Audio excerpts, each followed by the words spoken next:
Hello friends, स्वागत है आपનું મારા રસોડાના કાઠિયાવાડી સ્વાદમાં। હું ભાવનાબેન રાઠોડ। આજે આપણે બનાવીશું પાકા કેળાનું શાક।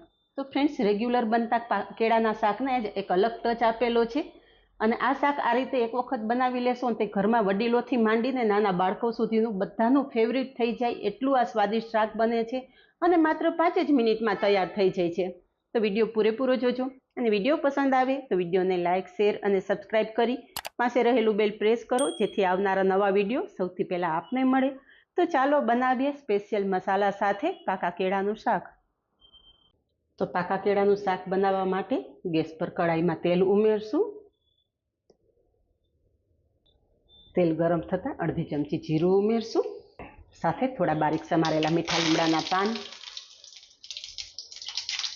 એક સૂકું લાલ મરચું, એક ટુકડો તજ અને થોડી હિંગ ઉમેરશું।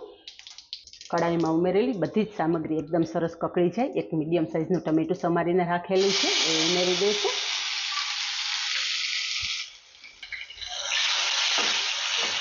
બધું જ એકદમ સરસ મિક્સ કરી લઈશું। કડાઈમાં ટમેટા સોફ્ટ થાય ત્યાં સુધીમાં આપણે સ્પેશિયલ મસાલો તૈયાર કરી લઈએ। તો અહીંયા મસાલા પેસ્ટ તૈયાર કરવા માટે 1 કપમાં મેં પાણી લીધેલું છે। પાણીમાં 1 ચમચી લાલ મરચું પાવડર ઉમેરશું, અડધી ચમચીથી ઓછો હળદર પાવડર અને 1 ચમચી ધાણા જીરું પાવડર ઉમેરશું। બધું જ એકદમ સરસ મિક્સ કરી લેશું। આ રીતે મસાલા પેસ્ટ કરી અને તમે વઘારમાં ઉમેરશો એટલે મસાલા એકદમ સરસ ફૂલી જશે અને મસાલા બળશે નહીં, પરિણામે શાકનો કલર એકદમ મસ્ત લાલ ચટક આવશે। તો મસાલા પેસ્ટ આપણે કડાઈમાં ઉમેરી દઈશું, બધું જ સરસ મિક્સ કરી લેશું।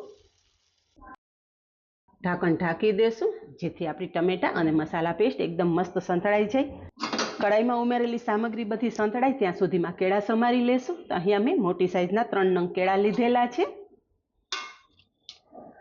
જો તમે કેળા પહેલાં સમારીને રાખશો તો કેળા કાળા પડી જશે, એટલે શાકનો વઘાર કર્યા પછી જ આપણે કેળા સમારવાના છે।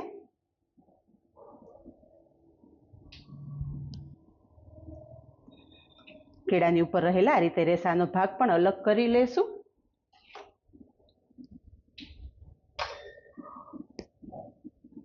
અને થોડા મોટા પીસમાં આપણે કેળા સમારશું।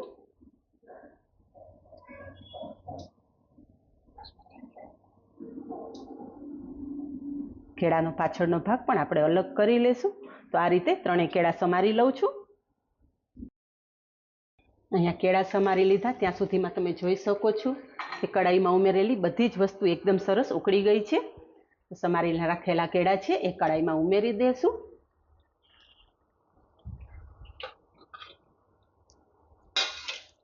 અને હળવા હાથે મિક્સ કરશું। આ શાક માત્ર 5 જ મિનિટમાં તૈયાર થઈ જાય છે। તમારા ઘરમાં કંઈ શાક ના હોય તો ફટાફટ આ શાક તૈયાર કરી શકો છો અને સ્વાદ તો બહુ મસ્ત આવે છે।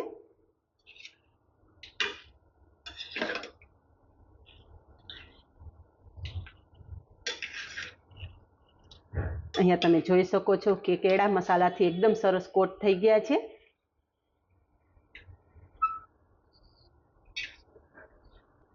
કેળા મસાલા સાથે એકદમ સરસ મિક્સ કરી લીધા છે। એકાદી મિનિટ જ ઢાંકણ ઢાંકી દેશું। કેળાને વધારે પકવવા જરૂરી નથી, કેળા ઓલરેડી પાકેલા જ હોય છે। ખાલી કેળામાં મસાલાની ફ્લેવર આવે એટલી વાર સુધી જ કેળા મસાલા સાથે રાખી અને ગેસની ફ્લેમ બંધ કરી દેશું। પણ ગેસની ફ્લેમ બંધ કરતાં પહેલાં આપણે શાકમાં 2 થી 3 મસાલા વધારાના ઉમેરવાના છે, એટલે વિડીયો બિલકુલ સ્કીપ નહીં કરતા। હવે થોડી જ વારમાં અહીંયા તમે જોઈ શકો છો કે શાકમાંથી એકદમ સરસ તેલ અલગ પડી ગયું છે। તો હવે જે સિક્રેટ વસ્તુ ઉમેરવાની છે એ છે કસૂરી મેથી। 1 ચમચી જેટલી કસૂરી મેથી હાથેથી ચોળી અને આ રીતે આપણે ઉમેરી દઈશું અને સાથે અડધી ચમચી જેટલો મેથીયો મસાલો પણ ઉમેરશું। મેથીયો મસાલો ઉમેરવાથી આ શાકમાં બહુ સરસ ટેસ્ટ આવે છે, તો ખાસ ઉમેરવાનો। સાથે ચપટી ગરમ મસાલો પણ ઉમેરી દઈશું અને ફ્રેશ સમારેલી કોથમરી ઉમેરી હળવા હાથે મિક્સ કરી લેશું।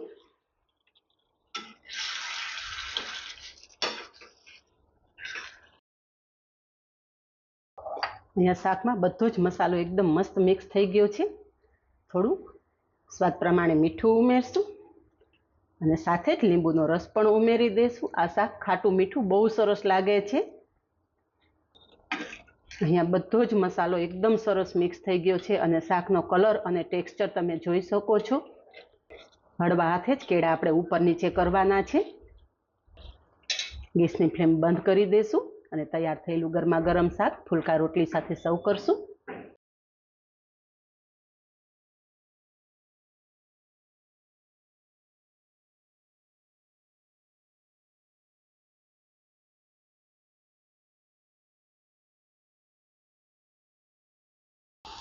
અહીંયા ગરમ ગરમ ફુલકા રોટલી તૈયાર થઈ ગઈ છે, તો શાક પણ સર્વ કરી દઈએ.